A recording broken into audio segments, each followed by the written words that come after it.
जय हिंद आप सभी को। देखिए आज हम लोग प्राचीन भारत का इतिहास के चैप्टर 3 देखने वाले हैं, वैदिक काल। तो अगर आप लोग चैप्टर 1 और चैप्टर 2 का वीडियो नहीं देखेंगे तो जाकर जरूर देखिएगा, आपको प्लेलिस्ट में दिया गया है। देखिए ये सब जो प्रश्न हैं आपका एसएससी एग्जाम के लिए काफ़ी इंपॉर्टेंट प्रश्न हैं, ठीक है। यहाँ पर देखिए एसएससी एग्जाम के लिए काफ़ी इंपॉर्टेंट जीके क्वेश्चन का सीरीज चलाया गया है।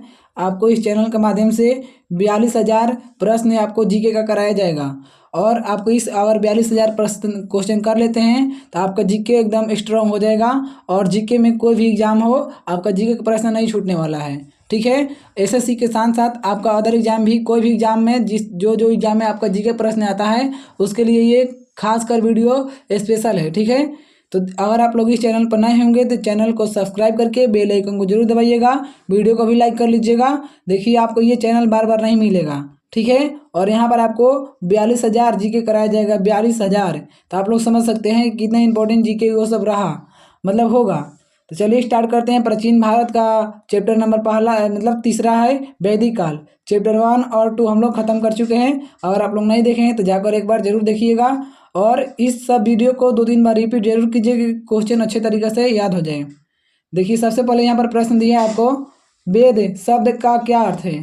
तो जो वेद शब्द का अर्थ है, वेद शब्द का अर्थ मतलब ज्ञान होता है।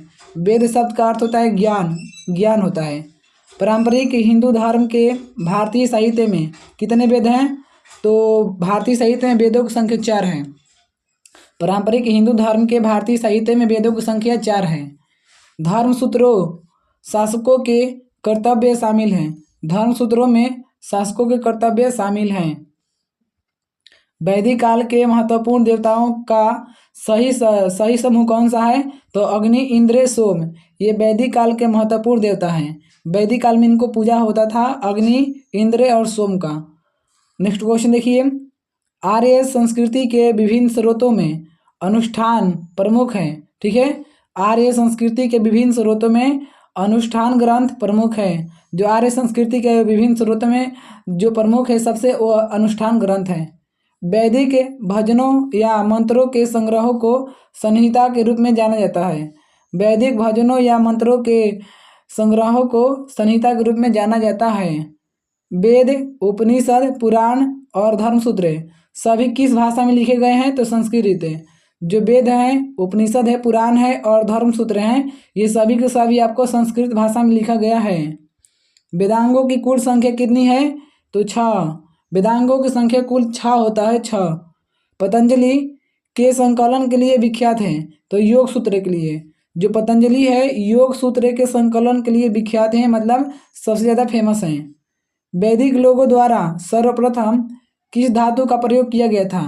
तो वैदिक लोगों द्वारा सबसे पहले तांबा धातु का प्रयोग किया गया था, तांबा, ठीक है।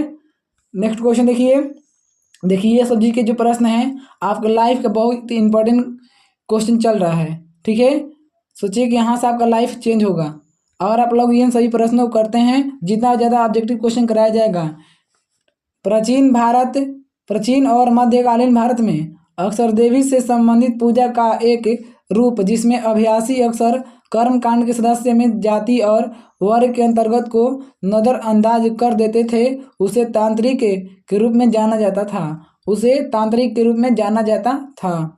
किस वैदिक ग्रंथ में पहली बार पूर्वी और पश्चिमी समुद्रों का उल्लेख मिलता है। तो शतपथ ब्राह्मण ग्रंथ में, शतपथ ब्राह्मण ग्रंथ में पूर्वी और पश्चिमी समुद्रों का उल्लेख मिलता है, शतपथ ब्राह्मण ग्रंथ में। कौन वैदिक काल में राजा के लिए धार्मिक अनुष्ठान करता था। तो पुरोहित। पुरोहित जो है ये वैदिक काल में राजा के लिए धार्मिक अनुष्ठान करता था। नेक्स्ट क्वेश्चन देखिए, 4 ज्ञात वर्णों में कौन सा वर्ण प्रथम स्थान पर था। तो ब्राह्मण। जो 4 ज्ञात वर्ण है उसमें से सबसे पहला स्थान था ब्राह्मण का, ठीक है। वैदिक काल में तक्षण शब्द का प्रयोग बढ़ई के लिए किया जाता है। जो वैदिक काल है उसमें तक्षण शब्द का प्रयोग है वो बढ़ई के लिए किया जाता है।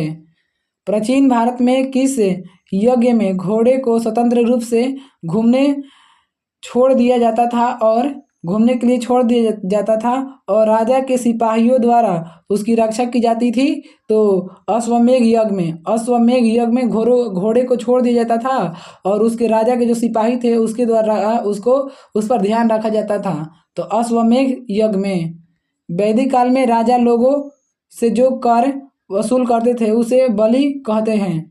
वैदिक काल में राजा लोगों से जो कर वसूलते थे उसे बलि कहा जाता था। उत्तर वैदिक काल में किस पशु का स्थान समाज में सबसे प्रतिष्ठित था? तो गाय का। उत्तर वैदिक काल में गाय का स्थान सबसे ऊंचा था।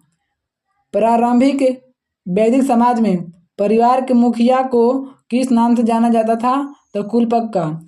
जो प्रारंभिक वैदिक समाज है उसमें जो परिवार का मुखिया होता था उसको कुलपक्का के नाम से जाना जाता था, कुलपक्का। नेक्स्ट क्वेश्चन देखिए, प्रश्न यहाँ पर आपको दिया है।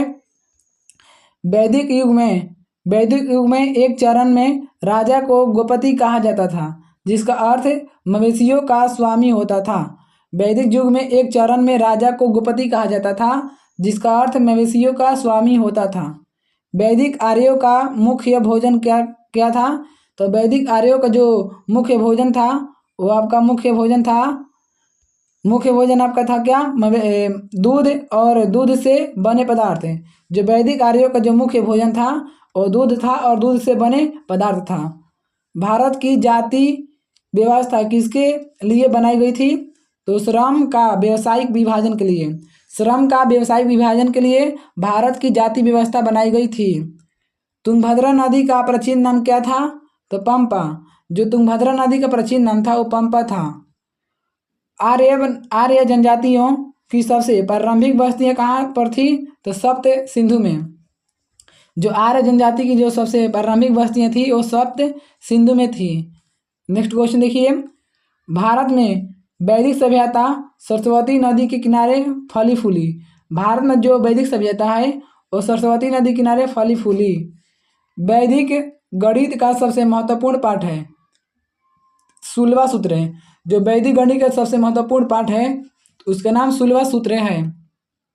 वैदिक काल के लोगों को इनमें से कौन सी फल की जानकारी नहीं थी? तो तंबाकू। जो वैदिक काल के लोग थे उनको तंबाकू की जानकारी प्राप्त नहीं थी।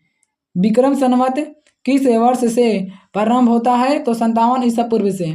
जो विक्रम संवत है वो 57 ईसा पूर्व से प्रारंभ होता है। चारों वेदों में सबसे प्राचीन वेद ऋग्वेद है, यानी कि सबसे पुराना वेद जो है उस ऋग्वेद को माना जाता है। नेक्स्ट क्वेश्चन देखिए, कौन सा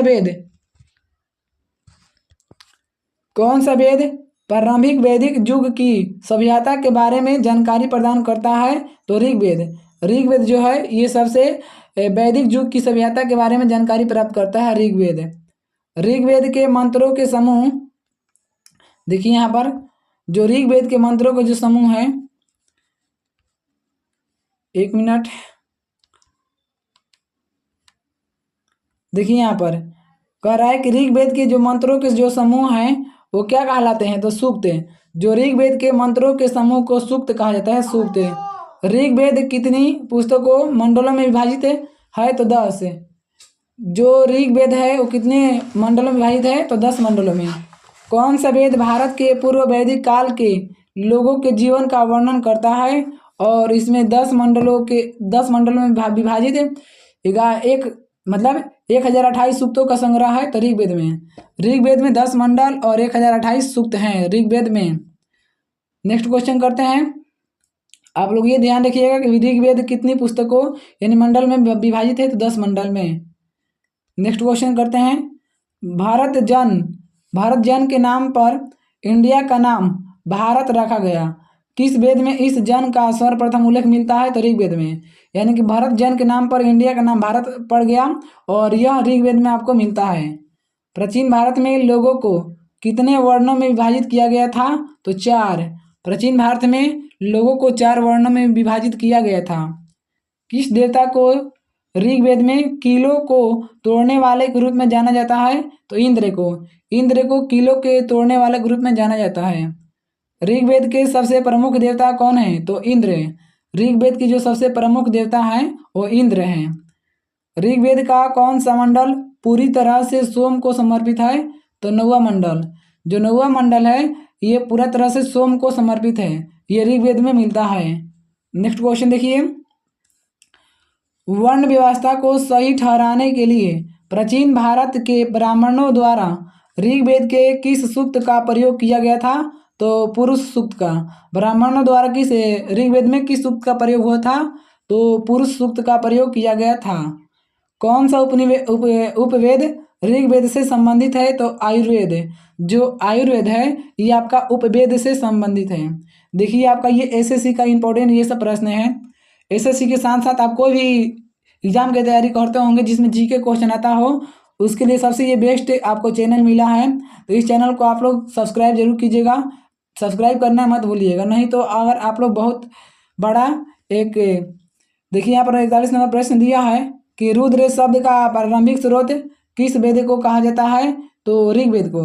रुद्र शब्द का जो प्रारंभिक स्रोत है वो ऋग्वेद को कहा जाता है।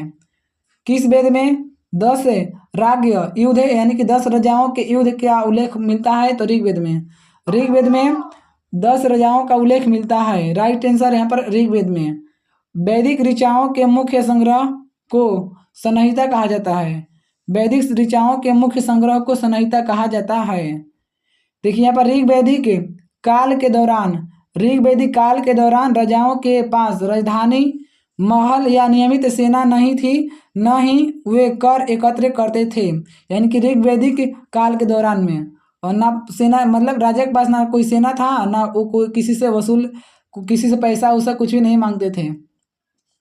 ऋग्वैदिक या प्रारंभिक वैदिक काल जो ऋग्वैदिक है, ऋग्वैदिक या प्रारंभिक वैदिक काल 1500 से 1000 ईसा पूर्व तक चला था। और इसके अनुसार कौन नदी की एक देवी थी? तो सिंधु जो है नदी की एक देवी थी ऋग्वैदिक काल के दौरान में। चिनाब नदी का ऋग्वैदिक नाम क्या है? तो अस्किनी। जो चिनाब नदी का ऋग्वैदिक नाम अस्किनी है, यानी चिनाब नदी को ऋग्वैदिक काल में अस्किनी कहा जाता था। रावी नदी का ऋग्वैदिक काल नाम क्या था? तो परुषणी। जो रावी नदी का ऋग्वैदिक काल नाम है वो परुषणी है।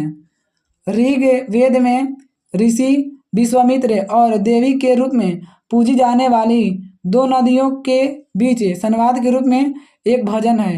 ये कौन सी नदियां हैं? तो ब्यास और सतलज नदी है। तो देखिए ये वीडियो यहीं तक समाप्त होता है। और आप लोग ये सब क्वेश्चन करने के लिए आपको अगले वीडियो में कराया जाएगा। इसमें आपको बहुत ज़्यादा प्रश्न दिया है इस चैप्टर में, तो आपको अगले वीडियो में पूरा क्वेश्चन कराया जाएगा। आप लोग देख रहे हैं कितना इंपॉर्टेंट ये सब क्वेश्चन है। आपको एग्जाम की दृष्टि से बहुत ये मतलब प्रॉफिट होने वाला ये सब क्वेश्चन है। तो अगर आप लोग ये सब प्रश्न करते हैं तो आपका कोई भी एग्जाम क्वालिफाई हो जाएगा। तो इसलिए अब ये सब प्रश्न करने के लिए आप लोग इस चैनल को सब्सक्राइब करके बेल आइकन को जरूर दबाइए। वीडियो को भी लाइक कीजिए, कमेंट में जरूर बताइए कि आप लोग ये सब वीडियो कैसा लग रहा है और आपको कौन सा सब्जेक्ट का ऑब्जेक्टिव क्वेश्चन चाहिए जो कि आपके जॉब के लिए मतलब ज़रूरी है। तो आप लोग कमेंट में बता सकते हैं। ये वीडियो समाप्त होता है। आप सभी को वीडियो देखने के लिए बहुत बहुत धन्यवाद।